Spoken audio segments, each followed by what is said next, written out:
Tonight we are exploring a subject that modern culture is obsessed with, but almost never understands in any real depth. Sexual energy. Not sex as entertainment, not sex as performance, not sex as cheap stimulation, and not sexuality as something to be reduced to algorithms, categories, body parts, or marketing strategies, but sexual energy as presence, as life force, as intensity, as magnetism, as something that affects the way a person speaks, thinks, moves, creates, desires, connects, and exists. Terence McKenna often spoke about the body, about Eros, about the strange intelligence of desire, about the conflict between nature and culture, and about the way modern civilization disconnects human beings from direct experience. And if you really listen to McKenna, you begin to understand something important. Sexual energy, in the deepest sense, is not only about sex. It is about aliveness itself.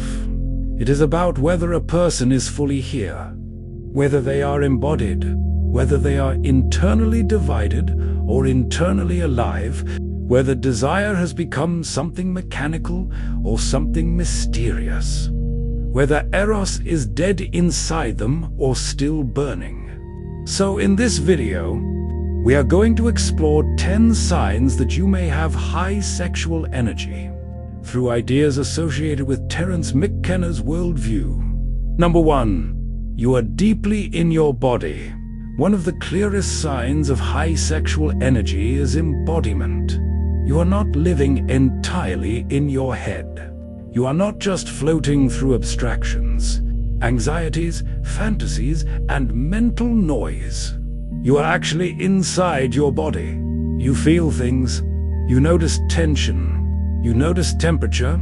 You notice breathing. You notice attraction as a full-body event, not as a purely mental fantasy. And people like this always feel different. Even before they say anything, their presence is noticeable. Not because they are trying hard to be noticed, but because they occupy themselves fully. Their gestures feel natural. Their eye contact feels grounded. Their voice is weight. Their silence has weight. There is something coherent about them. Modern people are often cut off from their own embodiment. They are overstimulated, overcaffeinated, hypermental, restless, fragmented. They are looking at screens so much that they stop feeling their own nervous system. They begin to live as floating minds attached to numb bodies. But high sexual energy cannot fully exist in that condition, because sexual energy needs a body that is inhabited, a body that is present, a body that is not abandoned. And this is why some people feel magnetic without being traditionally beautiful. They are embodied. They are actually there. And being fully there is rare. Very rare. Number 2. Sexuality feels intense to you, almost psychedelic. This is where McKenna becomes especially relevant. Because for McKenna, sexuality was never just a biological function. It was something destabilizing, something ecstatic, something boundary dissolving, something capable of altering consciousness. And once you understand that, the whole subject changes. Because high sexual energy is not just having a strong sex drive. It is not merely a frequency of desire. It is not just wanting sex more often.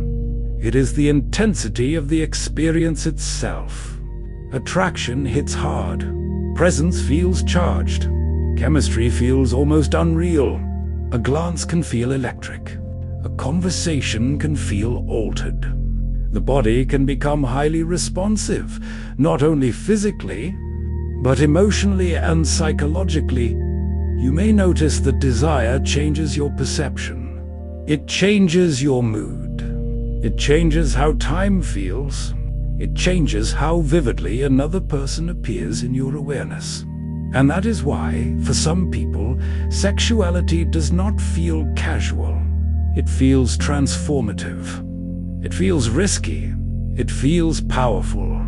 It feels like entering a heightened state. People with high sexual energy often know exactly what this means. They do not experience desire as a flat impulse. They experience it as an event, as something with force, as something that rearranges attention, as something that opens the body and unsettles the ego at the same time. And whether that happens in a beautiful way or a chaotic way depends on the person. But the intensity itself is unmistakable. Number 3, attraction feels meaningful, not random. A lot of people move through desire in a disposable way. They like someone, then they forget them. They chase looks. They chase novelty. They chase stimulation. And there is nothing beneath it except appetite. But people with high sexual energy often experience attraction in a deeper way. It feels symbolic. It feels loaded. It feels meaningful even when they cannot logically explain why. There is a sense that a certain person is not simply attractive. They are significant. They do not just trigger desire. They trigger imagination, projection, emotional movement, possibility, sometimes even fear. Because truly strong attraction does not only excite us, it reveals us. It shows us where we are vulnerable. It shows us what we hunger for. It shows us what kind of energy actually moves us. And in a McKenna-like perspective, this matters, because life is not merely mechanical. Human beings do not encounter each other as isolated machines. There is mystery in attraction. There is strangeness in chemistry. There is something almost mythic in the way. Certain people enter our awareness and suddenly feel charged with meaning. If attraction in your life tends to feel strangely deep, strangely vivid, strangely unforgettable, that may be one sign of strong sexual energy. Because for you, desire is not just consumption, it is revelation. Number 4, you do not easily reduce people to objects. This is one of the biggest differences between raw lust and deeper sexual energy. Modern culture constantly encourages objectification. It teaches people to package themselves, display themselves, compare themselves, consume each other visually, and reduce desire to surfaces. But high sexual energy is often more complex than that. In fact, people with genuinely strong sexual energy are often less dependent on reduction. They are not only excited by bodies, they are excited by aliveness, by atmosphere, by voice, by intelligent, by contradiction, by emotional charge, by mystery, by the way a person looks at the world, by the way they pause before speaking, by the way they carry sorrow, by the way they laugh, by the way they withhold, by the way they reveal. This is important because objectification is a law-resolution form of desire. It flattens the other person. It makes them simple. It turns them into an image. But powerful sexual energy often works in the opposite direction. It makes the other person more vivid, more dimensional, more real. It does not kill mystery. It feeds on mystery. And that is why some of the most intensely erotic people are not the most explicit, the most revealing, or the most obvious. They are the most alive. They feel like more than an object, more than a performance, more than a social role. And high sexual energy responds to that depth instinctively. Number 5, your presence creates tension, bonding, and atmosphere. Some people are attractive in a decorative sense. Others are attractive in a live-wire sense. The second kind is usually more powerful, because attraction is not just about appearance. It is about field, about tension, about what happens in the room when a certain person enters it. People with high sexual energy often change the atmosphere around them. Not always dramatically, sometimes subtly, but unmistakably. Conversations become more charged. Silences become fuller. Attention becomes sharper. There is an undercurrent, an almost invisible tension that other people can feel. And this does not always mean overt sexuality. Sometimes it appears as intensity, sometimes as emotional gravity, sometimes as warmth, sometimes as danger, sometimes as calm confident, sometimes as unusual depth in eye contact or tone of voice. But whatever form it takes, it creates a field. And that field can create bonding, because real sexual energy does not only excite the senses, it changes relational space. It makes people feel drawn in. It makes them feel seen. It makes them feel something, even when nothing explicit is happening. This is why some people can be fully clothed, barely speaking, doing almost nothing, and still dominate the emotional atmosphere of a room. Not with aggression, not with volume, but with contained intensity. That is often a sign of high sexual energy. Number 6. You do not need to force your power. Modern culture confuses sexual power with domination, with proving yourself, with getting attention, with conquering, with making sure everyone notices you. But strong energy does not always need display. In fact, the need to constantly display power often reveals insecurity, not power. People with high sexual energy are often less frantic, less performative, less desperate. There is less need to chase validation every second, less need to seduce every person in sight, less need to announce desirability, because the energy is already there, contained, available, felt. This does not mean they are passive. It does not mean they are weak. It does not mean they never pursue. It means their pursuit does not come from panic. It comes from direction. Their confidence is not loud because it does not need to be. Their sexuality does not feel fake because it is not overcompensating. And this creates a very different kind of magnetism. A quieter magnetism, a more dangerous magnetism, because calm intensity is usually more powerful than obvious intensity. A person who is screaming for attention often loses force. A person who is deeply present and does not need to scream often gains force, and that applies erotically as well. High sexual energy is often felt most strongly in people who are not trying too hard, who are not over-signaling, who are not begging to be chosen, who are not acting out a script. They're simply there, and that is enough. Number 7. You can hold desire without immediately collapsing into impulse. This is a major one. A lot of people do not actually have strong sexual energy. They have weak impulse control mixed with stimulation addiction. That is something very different. High sexual energy is not merely immediate discharge.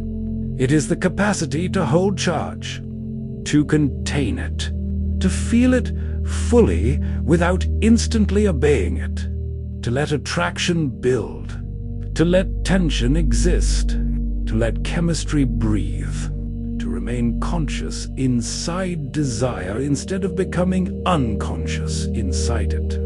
This creates a very different quality of erotic presence, because a person who cannot hold desire becomes reactive. They rush, they blurt, they grasp, they leak energy. But a person who can hold desire becomes more magnetic. They are not afraid of tension. They are not desperate to end uncertainty immediately. They can stay with the current. They can remain in the charged space between feeling and action. And that takes strength. It takes nervous system capacity. It takes embodiment. It takes a relationship with desire that is not purely compulsive. This is one reason high sexual energy often feels elegant, because it is not only force. It is force under awareness, and awareness transforms the whole experience. Number 8. Your sexual energy spills into creativity. This is one of the most fascinating patterns of all. Strong sexual energy rarely stays in one compartment.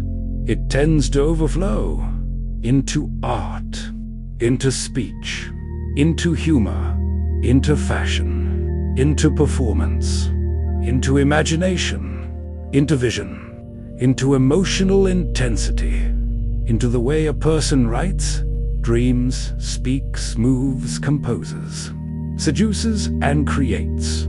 That is because sexual energy is not just reproductive energy. It is generative energy. It wants to make, it wants to express, it wants to shape the world. It wants to externalize intensity.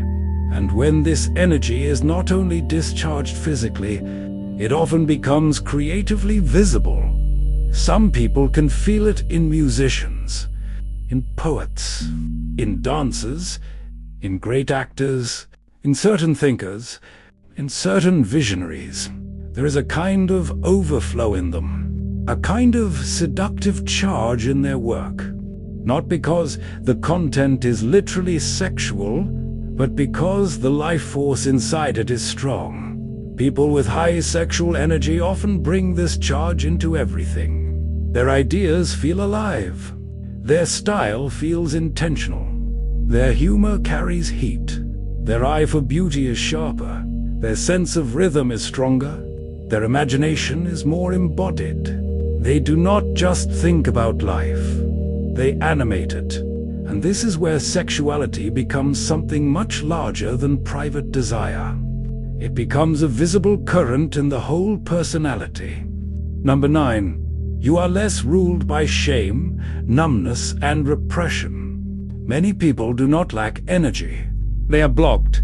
That is a different problem. They have learned to fear their own vitality, to mistrust desire, to split themselves into acceptable and unacceptable parts, to judge the body, to suppress longing, to feel guilty for intensity, to fear seduction, to fear intimacy, to fear being seen, to fear wanting too much, to fear being wanted too much.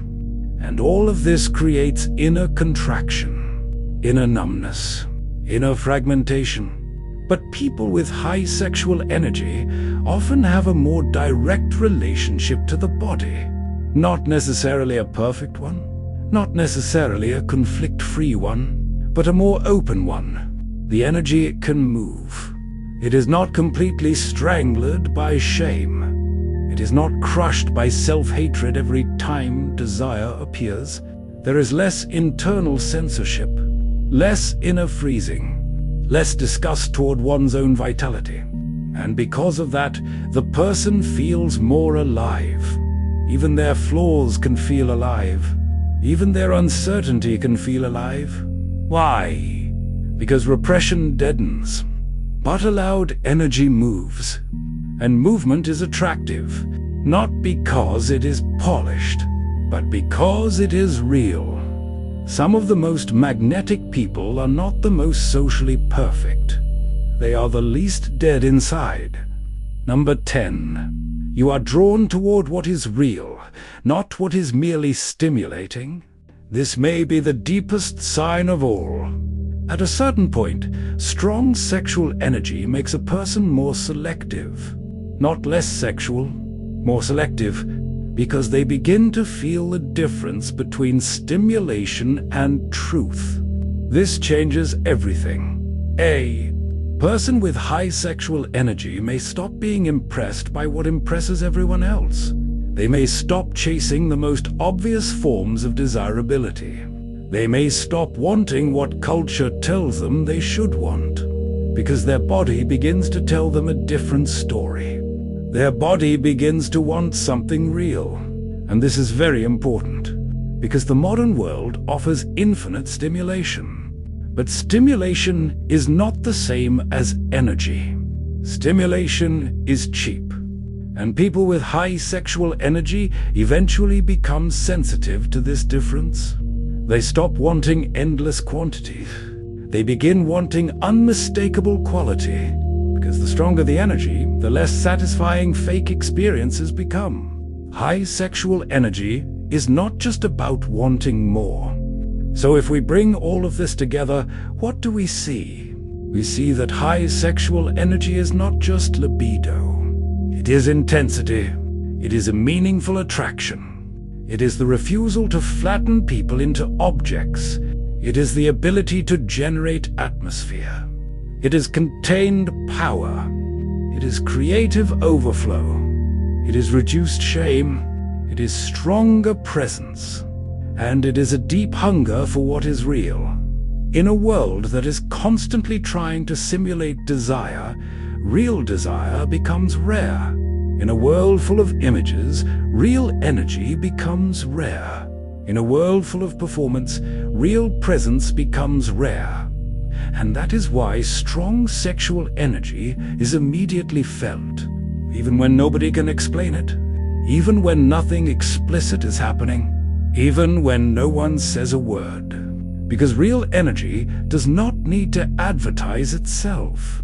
It changes the air. It changes attention. It changes the atmosphere between people. And maybe that is what makes it so powerful. It is not only sexual, it is existential.